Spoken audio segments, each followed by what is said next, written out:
Hi friends, ఈ వీడియోలో అయితే నేను స్ప్రింగ్ ఆనియన్ ఎగ్ బుర్జీని అయితే చూపిస్తున్నాను. ముందుగా స్ప్రింగ్ ఆనియన్స్ని తీసుకొని వాటిని బాగా కడిగేసి చిన్న చిన్న ముక్కలుగా కట్ చేసి పెట్టుకోండి. ఆనియన్స్ని కూడా కట్ చేసి పెట్టుకోండి.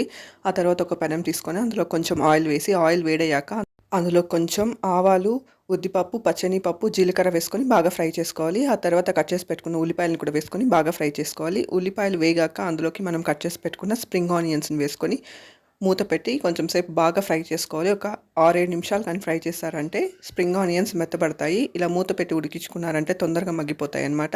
ఆ తర్వాత కారం, ధనియాల పొడి, ఉప్పు, పసుపు వేసుకొని బాగా ఫ్రై చేసుకోవాలి.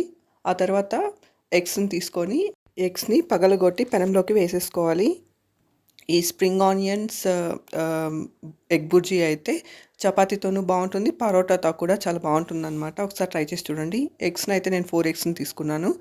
ఎగ్స్ని కొట్టేసి ఇందులోకి వేసేసి కలిపేసుకున్నామంటే 4 లేదా 5 నిమిషాల్లో ఫ్రై చేసామంటే చాలు, తొందరగానే ఫ్రై అయిపోతుంది. చూసారు కదా, తొందరగా ఫ్రై అయిపోయింది. ఈ ఈ ఫ్రై చాలా టేస్టీగా ఉంటుంది. నేనైతే పరోటాతో సర్వ్ చేస్తున్నాను. చపాతీలోకి కూడా చాలా బాగుంటుందన్నమాట. మీరు చపాతీ రోల్ చేసి కూడా ఇవ్వచ్చు అనమాట. పిల్లలు ఇష్టంగా తింటారు. ఇలాంటివి చాలా హెల్దీ కూడా. లీఫీ గ్రీన్స్ తినని పిల్లలు ఇలాగా మనం చపాతీతో పాటు ఇలా ఎగ్ బుర్జీతో కానీ రోల్ చేసి ఇచ్చామంటే తింటారు. ఇక్కడైతే నేను పరోటాతో పాటు సర్వ్ చేస్తున్నాను. Thank you for watching my video. Please subscribe.